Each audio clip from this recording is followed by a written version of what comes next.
نحمده ونصلي على رسوله الكريم اما بعد فاعوذ باللہ من الشیطان الرجیم بسم اللہ الرحمن الرحیم۔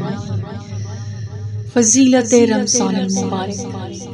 حدیث پاک ہے، حضرت عمر بن خطاب رضی اللہ تعالیٰ عنہ سے روایت ہے کہ آپ بیان کرتے ہیں کہ نبی کریم صلی اللہ علیہ وسلم نے فرمایا، جب تم میں سے کوئی آدمی رمضان شریف کے مہینہ میں نیند سے بیدار ہوتا ہے اور اپنے بستر میں حرکت کرتا ہے اور پہلو بدلتا ہے تو فرشتہ اسے کہتا ہے، اٹھو، اللہ تعالیٰ تجھ پر اپنی برکت اور رحمت نازل فرمائے۔ اور جب وہ نماز کی نیت سے اٹھ کھڑا ہوتا ہے تو اس کا بستر اللہ کی بارگاہ میں عرض کرتا ہے کہ اے اللہ تعالیٰ، اسے جنت الفردوس میں بلند شان والے بستر عطا فرما۔ اور اس کے جوتے عرض کرتے ہیں کہ اللہ تعالیٰ اس کے قدموں کو صراط مستقیم پر ثابت قدم رکھ۔ اور جب وہ وضو کرتا ہے،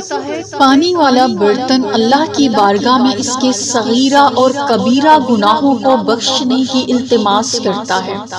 اور وہ جگہ جہاں کھڑا ہو کر نماز ادا کرتا ہے اس کے لیے دعا کرتی ہے کہ اے اللہ تعالیٰ اس کی قبر کو وسیع فرما اور اسے اپنے نور سے روشن فرما اور اپنی رحمتوں سے اسے نواز دے۔ تو اللہ تعالیٰ اس کی طرف نصر رحمت فرماتا ہے اور کہتا ہے کہ اے میرے بندے، گناہوں سے بخشش طلب کرنا تیرا کام ہے اور اسے قبول فرما کر ان کو معاف کرنا میری ذمہ داری ہے۔ زبدۃ الواعظین۔ زہرۃ الریاض میں ہے کہ قیامت کے دن رمضان المبارک بہت ہی خوبصورت شکل میں جلوہ افروز ہوگا اور اللہ کی جناب میں سجدہ ریز ہوگا۔ تو اللہ تعالیٰ ارشاد فرمائے گا کہ اے ماہ رمضان، تو مانگ، کیا مانگتا ہے، تجھے عطا کیا جائے گا۔ اور اس شخص کا ہاتھ پکڑ لے جس نے تیرا حق پہچانا، تو وہ میدان محشر میں چکر لگائے گا، اس آدمی کا ہاتھ پکڑ لے گا جو اس کا حق پہچانتا رہا، اور اللہ کی جناب میں کھڑا ہو جائے گا اور عرض کرے گا کہ اے اللہ، تو اس شخص کو عزت اور وقار کا تاج پہنا دے۔ تو اللہ تعالیٰ اس کی سفارش قبول کرتے ہوئے اسے 1000 سنہری تاج پہنائے گا، پھر 70,000 کبیرہ گناہ کرنے والوں کے لیے بخشش کی دعا کرے گا اور اللہ تعالیٰ اسے 1000 حوروں کا مالک بنا دے گا، جن میں سے ہر ایک کے ساتھ 70,000 کنیزیں ہوں گے۔ پھر وہ جنت میں ایک براق پر سوار ہوگا۔ تو اللہ تعالیٰ نظر کرم فرماتے ہوئے رمضان شریف سے پوچھے گا کہ تیری کیا خواہش ہے؟ تو وہ عرض کرے گا کہ اسے اپنے نبی کا قرب عطا فرما اور اسے اپنی رحمت اور برکت سے نواز۔ تو اللہ تعالیٰ اسے 100 شہر عطا فرمائے گا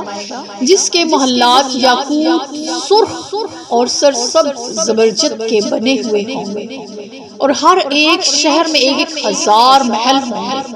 وہ سارے کے سارے رمضان شریف کا حق پہچاننے والے کی ملکیت میں ہوں گے اور وہ ان میں رہائش پذیر ہوگا۔ سبحان اللہ۔ حضرت ابن عباس روایت کرتے ہیں کہ رسول کریم صلی اللہ علیہ وسلم نے ارشاد فرمایا کہ رمضان شریف کی پہلی تاریخ کو عرش الہی کے نیچے سے ہوا چلتی ہے جسے مسیرہ کہتے ہیں، اور وہ جنت کے درختوں کے پتوں کو حرکت دیتی ہے، ان سے بڑی ہی شیریں آواز سنائی دیتی ہے۔ اس آواز سے کبھی زیادہ خوبصورت آواز نہیں سنی گئی، اور جنت کی خوبصورت آنکھوں والی حوریں اسے دیکھ کر کہتی ہیں کہ اے اللہ، ماہ رمضان شریف میں روزہ رکھنے والوں میں سے اپنے کسی بندے کو ہمارا خاوند بنا دے۔ تو اللہ تعالیٰ روزے دار کی خوبصورت خیمہ میں ان حوروں کے ساتھ شادی کر دیتا ہے، جسے قرآن کریم میں بھی اس کا ذکر ہے۔ اللہ تعالیٰ فرماتا ہے، حور مقصورات فی الخیام، ان میں سے ہر حور مختلف رنگوں کی 70 پوشاکیں پہنے ہوئے ہوں گے، اور وہ سرخ رنگ کے موتیوں سے جڑاؤ کیے ہوئے ایک پلنگ پر بیٹھی ہوں گی،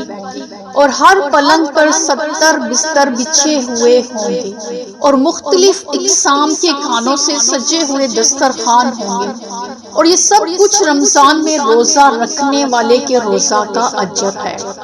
اور اس کے علاوہ جو اس کی نیکیاں ہیں ان کا اجر ان کے علاوہ ہے۔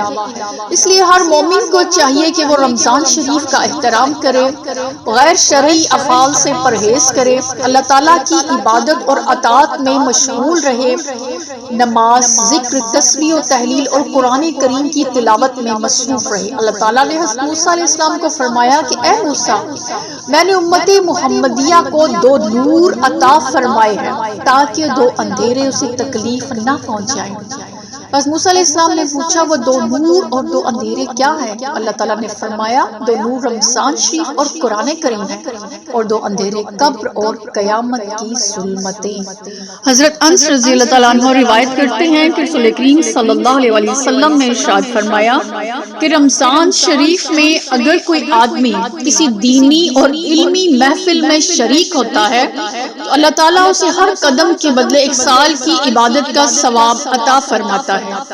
اور وہ عرش کے نیچے میرے ساتھ ہوگا، اور جو رمضان شریف میں ہمیشہ نماز با جماعت ادا کرتا ہے تو اسے ہر رکعت کے بدلے اللہ تعالیٰ کی نعمتوں سے بھرا ہوا شہر عطا ہوتا ہے، اور جو اپنے والدین سے رمضان شریف میں نیکی کرتا ہے تو اللہ تعالیٰ اسے اپنی رحمت و بخشش کے ساتھ نوازتا ہے، اور میں اس کے لیے جنت کا ضامن ہو جاتا ہوں۔ اور جو عورت رمضان شریف میں اپنے خاوند کی خدمت کر کے اس کی رضا حاصل کرتی ہے تو اسے حضرت مریم اور حضرت آسیہ رضی اللہ تعالیٰ عنہ کی عبادتوں جتنا ثواب عطا کیا جاتا ہے، اور جو اپنے کسی مسلمان بھائی کی حاجت پوری کرتا ہے تو اللہ تعالیٰ اس کی قیامت کی حاجات کو بڑے ہی آسان انداز میں پورا فرماتا ہے۔ جزاک اللہ۔